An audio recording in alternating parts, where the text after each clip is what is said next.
我哋終於養咗隻新倉鼠啦，係厚實肥底嘅 Toby 2.0嚟噶。今集就睇下呢隻肥鼠有咩特別啦。Hello， 大家好，我係巨神貓仔，我係巨神貓仔媽咪。Coffee 同 Toby 都喺今年嘅年頭走咗，我哋之後一直都冇買新嘅倉鼠，因為連續走2隻鼠都真係幾傷心噶。直至2星期前，因為我哋要買嘢，所以我哋走咗入寵物店，見到呢隻米白色倉鼠，我哋就即刻沉晒船，想帶佢翻屋企啦。佢好似 Toby 喎，但係佢圓過 Toby，眼睛係黑色，唔係深紅色，而且佢係男仔嚟噶。我細個嗰陣養過男仔嘅熊仔鼠，所以都好多年冇養過雄性嘅熊仔鼠啦。加上佢咁似 Toby， 見到佢就覺得好似 Toby 翻咗我哋身邊咁，所以就決定帶佢翻屋企啦。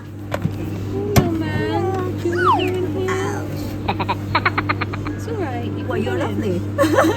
You got out immediately. Well done, sweet boy.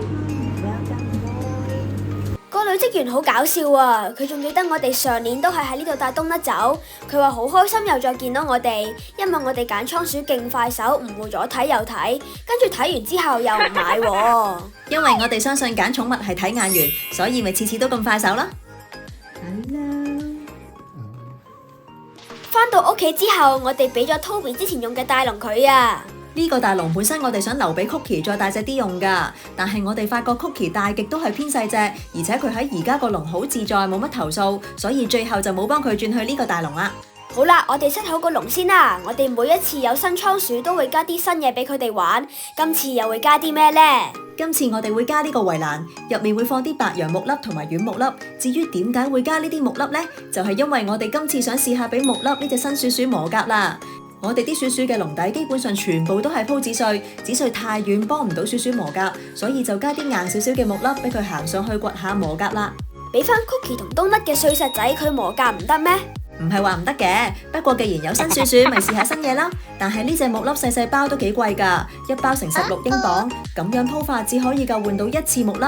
希望之後揾到平啲嘅白楊木粒，唔使捱貴嘢啦。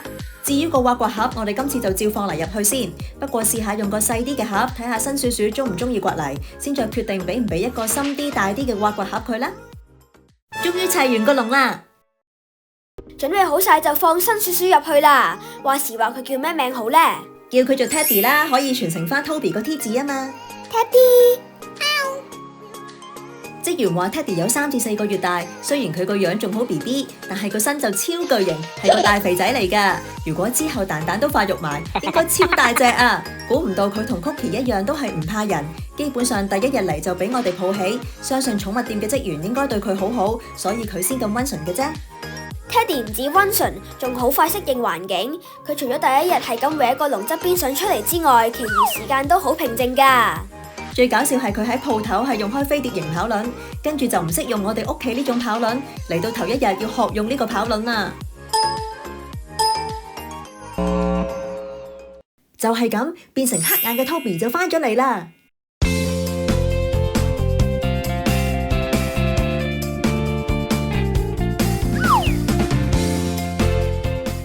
頭先講過 Teddy係黑眼嘅米白倉鼠，到底紅眼嘅白髮倉鼠同黑眼嘅白髮倉鼠喺基因同體質上邊有咩分別呢？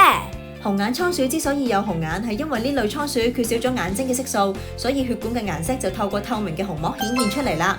不過倉鼠紅眼嘅程度唔係每隻都一樣㗎，有啲係鮮紅色，有啲就好似 Toby 咁係深紅色。咁係因為可能 Toby 眼睛嘅虹膜厚啲，或者透光差啲，又或者因為 Toby 只係部分白化，唔係完全白化，所以對眼就冇咁鮮紅啦。而黑眼白化倉鼠就可能唔係真正完全白化，而係由其他基因，例如白色顯性基因引致毛毛變白，所以眼睛同耳仔就依然保留咗黑色素啦。另外，紅眼倉鼠原來視力係差啲㗎喎，係咪啊？你講得啱啊！紅眼倉鼠因為眼睛缺少色素，所以眼睛對光線會好敏感，而且視力亦都會差過黑眼嘅倉鼠，令到佢哋會依賴多啲嗅覺同聽覺去行動嘅。咁樣紅眼白髮倉鼠嘅健康係咪都會差過黑眼白髮倉鼠呢？雖然紅眼白化通常係由隱性嘅基因引起，如果完全白化可能會帶有其他隱性基因缺陷，例如免疫系統同內分泌可能會出問題，但係都唔代表紅眼倉鼠嘅健康就一定差過黑眼倉鼠㗎。無論咩顏色眼睛嘅鼠鼠，只要我哋小心照顧，一樣可以好健康㗎。希望大家鍾意我哋嘅新倉鼠 Teddy 啦！如果想睇下我哋另外一隻鼠鼠 Cookie 有咩得意嘢發生喺佢身上，歡迎撳呢度睇下㗎。中意 Teddy 就 subscribe 同俾個 like 佢啦。我哋下次再見，拜拜拜。